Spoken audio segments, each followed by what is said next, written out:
Lou Caruso for Surfcasters Journal.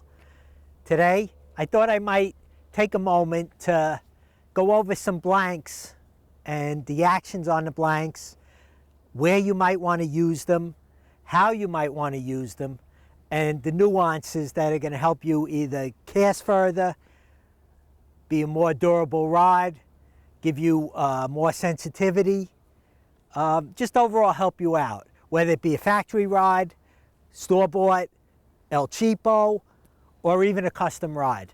All right, there's a couple of different types of actions that we get involved in.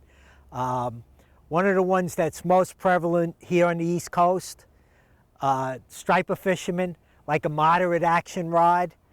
And when I talk about different actions, the action on a rod, a faster action rod, is going to bend in the top third of the blank. A moderate action is going to bend more into the handle. And what that does for you is a faster action rod is going to give you possibly more distance on your cast. You need to be able to know how to operate that rod. If you have a fast action rod, some guys just can't get used to that, and they never get the potential out of the rod. All right, so they have fast action, they're not casting it properly, and they're losing distance, a waste of time.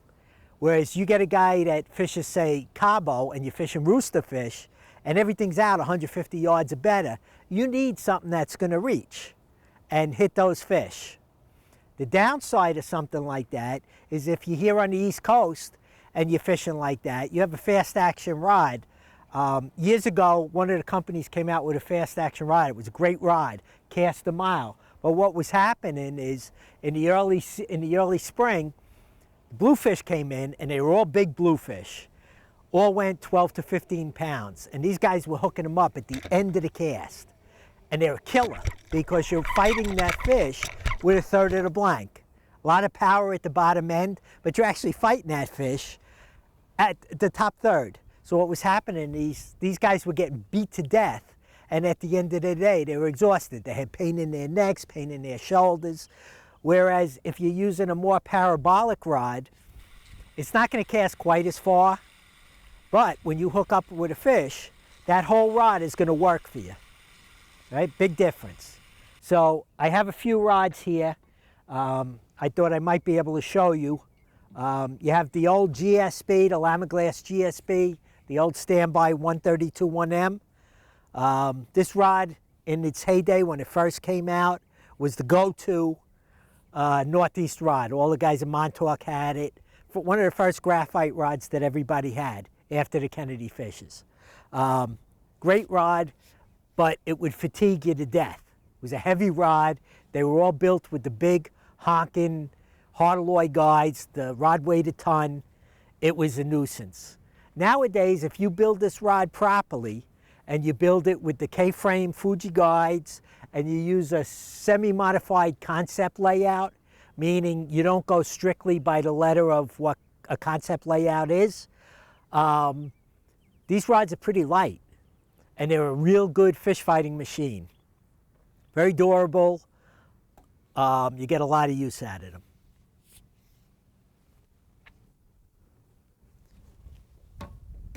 What I have here, I have another rod, which is a faster action on it.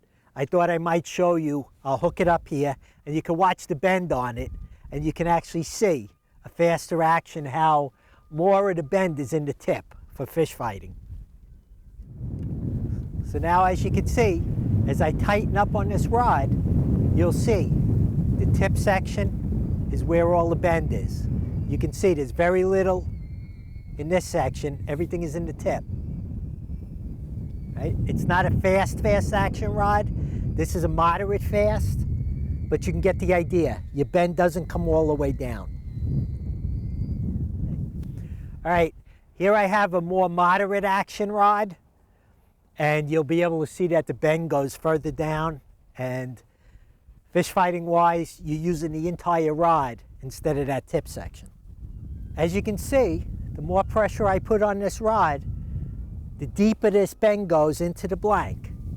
And what that allows you to do is when you're fighting a fish, you're not killing yourself. The fish is fighting against this rod.